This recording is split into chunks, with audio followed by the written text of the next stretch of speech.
Well, hello, everybody, and welcome back to Radio Entrepreneurs, the radio show that continuously streams stories of entrepreneurship, leadership, and how people are dealing with the chaos of this economy and directed towards success. My name is JDavis again. My next guest is a regular contributor to the show. It's Tom McNulty, attorney at Lando and Anastasi. Welcome back. Oh, good morning. Good to be here. Nice to see you again. So I know patents are your thing. So what's the topic du jour? Well, today I kind of thought it would be good to talk about what you should do if you're threatened with patent litigation.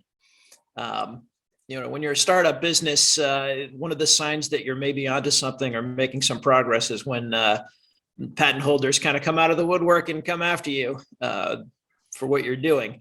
And there's important steps that you should be taking early on in the process to ensure that your rights are as protected as possible.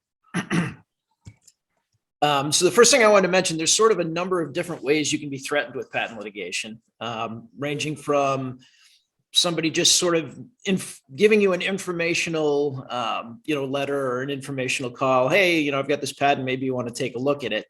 Those are in some ways almost an invitation to license, more so than a threat of litigation.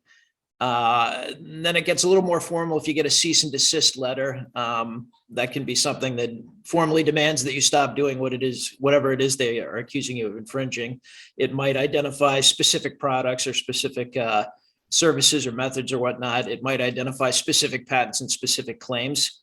That's a little bit more serious. It kind of ups the ante. I know I've talked in the past about the potential for being found a willful infringer. This kind of notice may be the thing that sort of triggers you where now you've got to take affirmative steps to avoid infringement or potentially be deemed a willful infringer. And then it kind of ramps up from there. There could be a copy of a proposed complaint that they would intend to file, or very often they will file a complaint and send you a courtesy copy. The filing of the complaint doesn't kick off the lawsuit. It's only when they formally serve it on you that it kicks off the lawsuit. But it certainly, ups the ante a bit if they've gone ahead and filed, because they've, in America, it's a kind of a first to file is where the court case will be held. So they've established what court they want the litigation to be in. And then, of course, like I say, if you've been served, then the clock's ticking. That's super important to know. Service is usually done by a sheriff or a service processor delivering it in hand to an individual, or delivering it on an officer or manager of a corporation or a registered agent of a corporation in hand. So that's one of the triggers you definitely want to be aware of is when service has occurred. Excuse me. So like I say, there's sort of a couple of levels of threat that this triggers. One is the threat of the suit. Another is the threat that you'll be found to be a willful infringer. That can result in treble damages. It can result in an award of attorney's fees that typically would not take place in litigation in America. As you would probably expect from an attorney, the first thing you should do is contact your attorney if you receive any kind of threatening language. And discuss with them kind of the options and the possibilities, him or her, for responding to, or perhaps for not responding to, the communication that you receive. An attorney can help analyze, obviously, sort of the claim and the likelihood that the claim has merit and that you'll be found to have infringed. But they can also help you analyze the exposure that you have and the potential litigation exposure, the potential damages that you might have to pay, the potential for an injunction, excuse me. They can look at the patent. They can look at the file history of the patent, which is the sort of back and forth between the patentee and the patent office in negotiating whether the claims should be allowed. Those things can all serve to limit what the claims of the patent mean and can be very helpful in making these analyses. I have a question for you, Tom. Sure. In some countries, there are inhibitors towards lawsuits and penalties for the aggressor. Not as much so here, freedom of operations on all sides. Now, if I have a small startup company and I have a very interesting patent and there's a big brother company out there that doesn't want me in that category, they can just wallpaper me with disincentives. What do I, what recourse do I have other than the law to try to fight back? Because money is limited, right? Yeah, money is limited, and that's a problem that a startup that's looking to assert patents has to face. The things you would want to do there, you would certainly want to put them on notice as early as possible, so that you have the possibility to claim willful infringement. And like I said, that gives you a much greater chance of getting your attorney's fees back. But that only, that doesn't help you throughout the litigation. It only helps you if you win in the end. And that can put some companies out of business. It certainly is a problem. It probably will impact whether you decide to, really go all out seeking an injunction and keeping the field clear for yourself, or whether you're going to license the technology, because that gives the ability to license an accused infringer gives you sort of a potential, anyways, quicker and cheaper out. The other thing that has become and is becoming more of a thing in this country is there are litigation financing entities that they'll evaluate your case, and if they think there's some merit and some money to be had, they'll potentially partially or sometimes even completely fund the litigation in return for some percentage of any proceeds. So that's certainly a route that could be taken. That's very interesting, and I don't know how viable that is. But again, I've sat with clients over the years, and I'm sure you've heard this, and I've sat in board meetings where people have said to me, we don't want to file the patent because we don't want to give them a heads up that we're in this category, and we can't afford to fight them if they find out that they have a heads up. Yeah, that's tough. It's tough for small business. These are all very difficult decisions.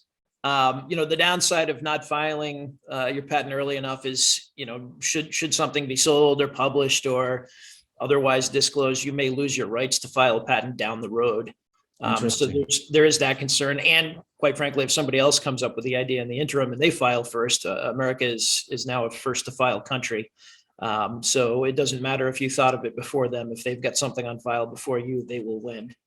So there are some incentives for filing early, but yeah, I understand your point. There's definitely some considerations in terms of money allocation. It's a very hard business decision for a minimally financed technology business that's already bootstrapping.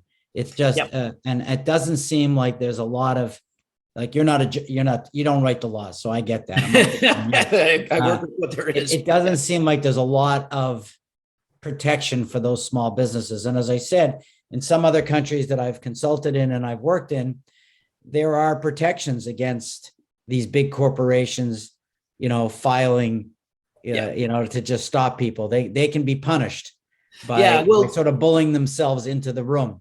Yeah, a lot of other countries have a loser pays litigation kind of setup. So, if you beat them, they will end up paying, some or all of your fees. Or triple damages. Yeah. Yeah, there's treble damages. And quite frankly, most countries have far less liberal discovery than America does. And the ability to run up costs is, to a certain extent limited. But for better or for worse, this is the regime that we have here in the country. Well, I understand the logic. I've spoken to litigators who say to me about a fair playing field, democracy. And I understand the argument. It's a nice, pure argument, but it does seem to some degree that the laws are a little bit skewed to those who have the dollars, have the power. I hate to say it, but I do have to agree with you there. There's definitely that kind of a flavor. And it sort of works in other ways too. I'm sure you're familiar with the term patent troll. Patent troll is an entity that holds and asserts patents and really doesn't do any other business. And a lot of the ways that industry sort of grew was the threat of very expensive litigation. They would assert a patent against you, threaten or actually file suit, and they would accept relatively small amounts of money, compared to the cost of going through litigation, as a way of basically getting you to settle regardless of what you thought of the merits. And, if you can do that against enough entities and get enough settlements without really fighting the fight, it becomes a financially lucrative model. And that's one of the other problems. I know in a lot of states, at least, there's been some discussions about passing anti-patent troll litigation, laws designed to curtail it or at least punish entities that do that. But it sort of remains to be seen whether that will have any significant effect on that business model. Wow. We've been speaking with our regular contributor, Tom McNulty, attorney at Lando and Anastasi. Tom, big or small, it's a hot topic, especially where you are, and you're in the hotbed. You're in the center of the heart of the hotbed of New England. If somebody's looking for you or advice on how to be the defender or the aggressor, who knows? How do they find you? They can always get me at my email, tmcnulty@lalaw.com. Or you can call me at 617-395-7040. How wonderful. And I look forward to speaking with you again. It is a hot topic, especially in our economy and what's going on today. And I remind everybody, this is Radio Entrepreneurs.